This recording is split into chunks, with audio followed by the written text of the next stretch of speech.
Hi, my name is Dave. I'm your host. You're listening to The Last Podcast, where the first shall be last and the last shall be first. If this is the first time you're listening or finding the channel, welcome. I'm happy you found me. And if you're returning, welcome back. I really appreciate you listening, and I hope you continue to find tips, ideas, and value from listening to this podcast. Today, I want to have a conversation about self-fulfilling prophecies. What is a prophecy? A prophecy is a prediction or a foretelling of a future event. If you've been listening to any of the previous podcasts that I had, I've discussed topics like turning regret into opportunity, embracing change, view pain differently, and transition from one state into another. Now, I want to focus on self-fulfilling prophecies because I believe since we're coming to the end of the year, it gives us an opportunity to take a look, reflect, and do all those great things. But now we need to make sure that we're not carrying any old baggage, so to speak, into the new year. So self-fulfilling prophecy based on psychological phenomenon that involves a future outcome that is influenced by our beliefs. These beliefs drive us to act in certain ways, which eventually creates a result that aligns with those beliefs. In other words, it often is about our expectations or a perceived outcome and how they may shape our behavior over a period of time. Now, let me give you some examples what I mean by that, because let's say I'm 250 pounds overweight and I've always believed that I could never lose weight or reach an average weight for my height. This belief has been with me for as long as I can remember. Now, over the years, I've tried diets, workouts, and no matter what I tried or what I did, I was never successful.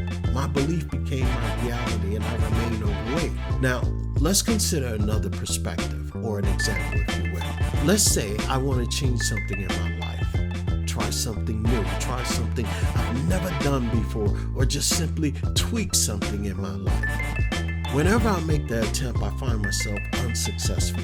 Over time, I start to believe that I can't do it.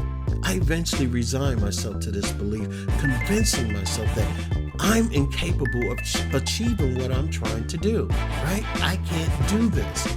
So since I resigned myself to believe in this, it becomes my reality. A self-fulfilling prophecy, I believe, has, and you may see differently online, 4 steps, 3 steps, 5 steps, but I believe that there are definitely 4 solid steps in self-fulfilling prophecy. And it unfolds in the first step, which is our belief or expectation, or both. You start to believe or expectations about situation yourself or even someone else. And it doesn't even have to be factual, to be honest with you.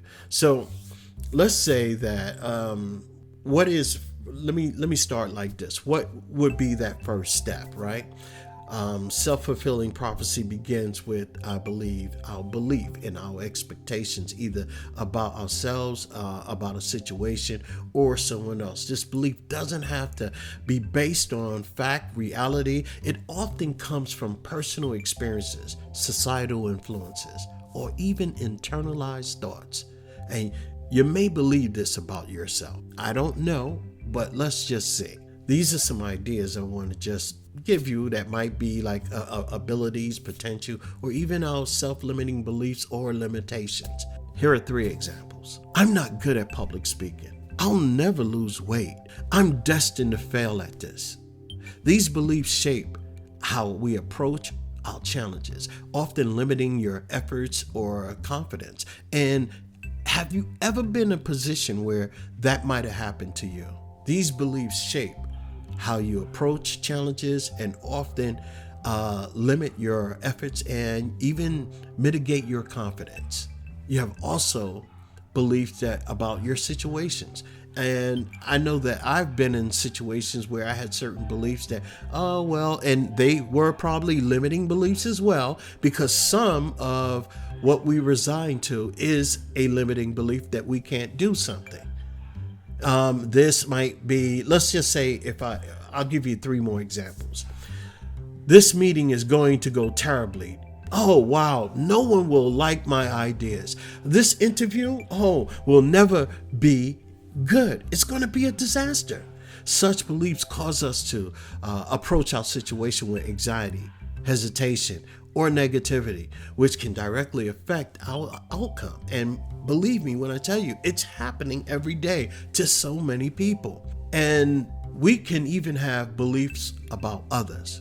And I'm going to give you some beliefs. I'll give you some examples. Let's just say these assumptions or expectations you form about people's behavior, capabilities, or intentions. For example, that person doesn't like me, so there's no point in engaging with them. They won't be good at that job, or I'll never trust them, or I might have to micromanage them. People always are unreliable. I mean, have you ever felt like this before?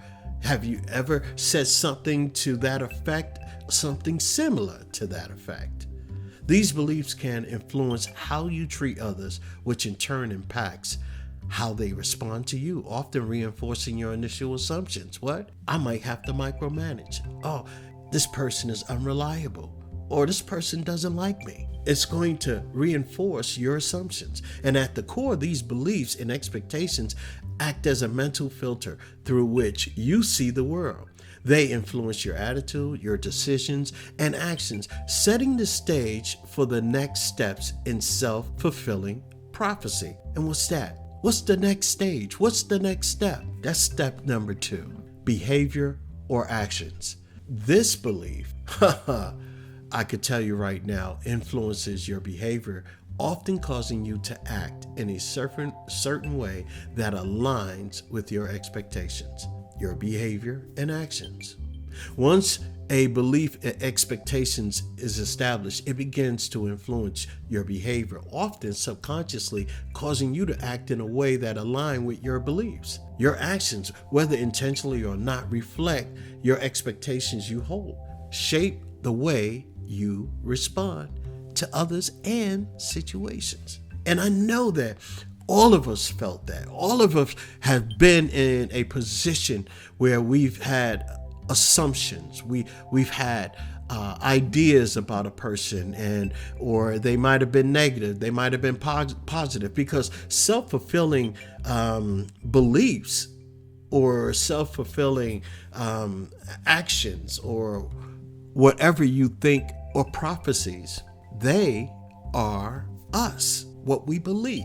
So, have you ever been going through that where you might have looked at a person and you judged them, or you thought a certain thought about this person, and then after you got to know them, it wasn't nothing of what you expect? Or have you ever judged a person and it became true, and other people didn't see it that way, but only you? Self-fulfilling prophecies are sometimes hidden because you are not aware of them. You're not seeing it, but maybe somebody else can. So if I'm afraid of my own beliefs, or I'm afraid to do something, like let's say if I have an action or a self-belief, when I hold a self-belief about myself, remember I said, I'm terrible at public speaking. And, one of the things I realized is I love a particular Bible verse. As a man thinketh, so is he. And it's true, because I believe it was Ford that said, if you can, you can't. If you can't, you can't. If you can, you can. If you believe that, of course you can. But if you believe that you can't, of course what? You can't. As a man thinketh, so is he.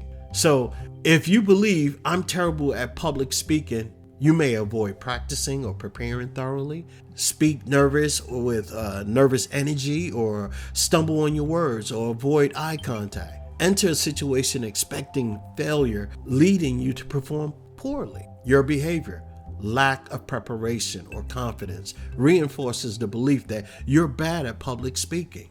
If you believe you'll never lose weight, guess what? You won't. You'll skip out the workouts. You'll approach your workouts probably half-heartedly. You'll indulge in unhealthy eating habits.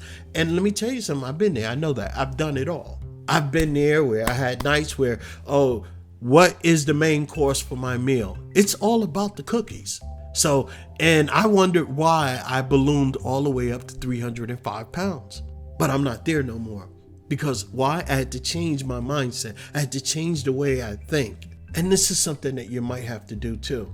You might, if you don't believe that you'll ever lose weight, you can't skip out on your workouts.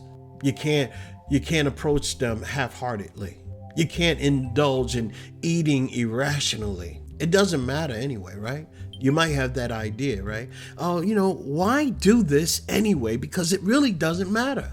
I'm never losing weight, no matter what I've tried. You'll stop trying altogether. When you don't see an immediate result, you just may give up completely. This behavior fulfills the original belief, creating the outcome, remaining overweight. Actions based on belief about situations, right? So what does that really mean? When you hold the expectation about how a situation will unfold, you approach it with a certain mindset and energy.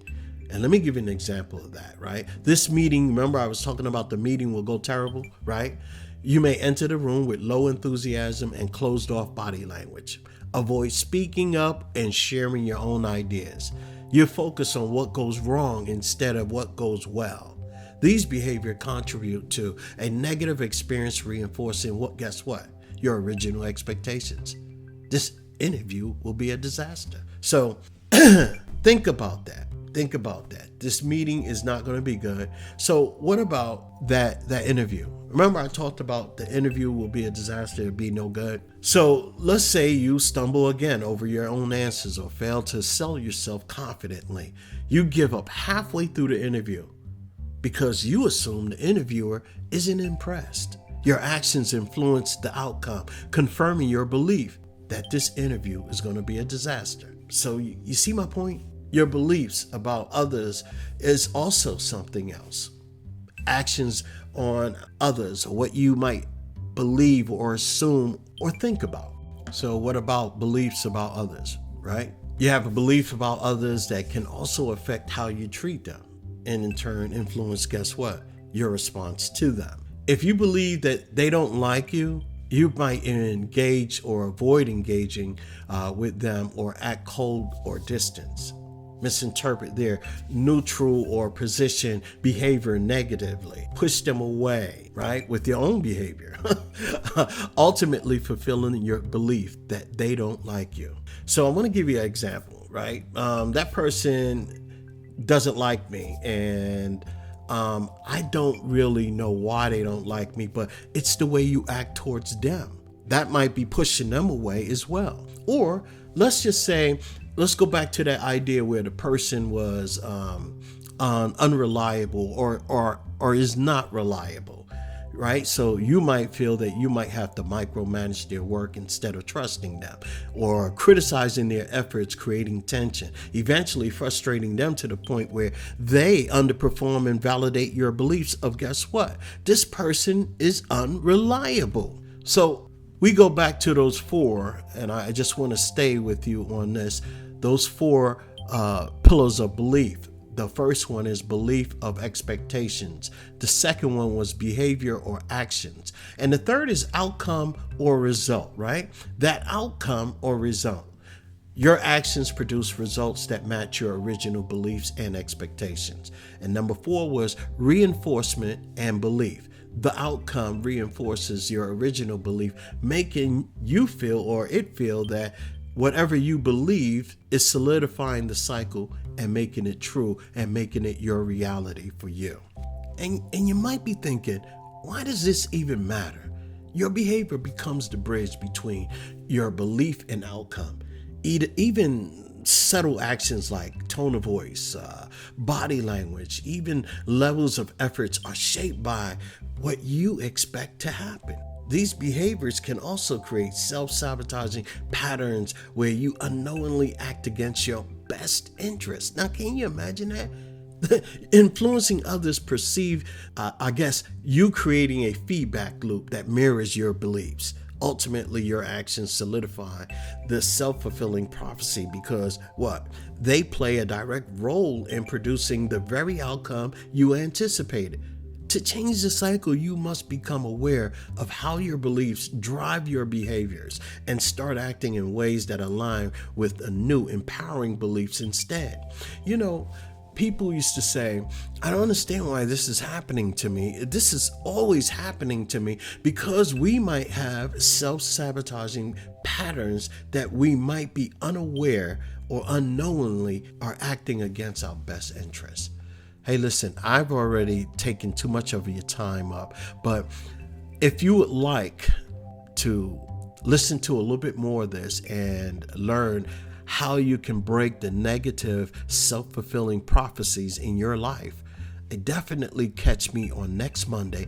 I'll have the second part of this of self-fulfilling prophecies. And I want to just engage with you on how you can change all the negative self-fulfilling prophecies and break into the new year with a powerful way and a powerful strategy of creating new self-fulfilling prophecies for yourself.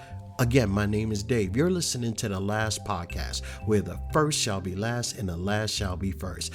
Do me a favor and hit that like button right now and hit the subscribe button. Subscribe, because I want you to really get the next episode of what I'm going to be doing. But right now, I believe it's Wednesday, and Friday is Poetry Fridays, where I will come out and I'll have a brand new poem for you. But the second part of this talk will be on next Monday. So I want you to get it, because it's going to instill in you and give you some tools, some tips on how to change your negative self-fulfilling prophecies into a positive and reinforcement of self-fulfilling prophecies that will just benefit you throughout the year to come. Well, again, thanks a lot. Don't forget to like. Don't forget to subscribe. Be blessed and have a great day. Bye-bye.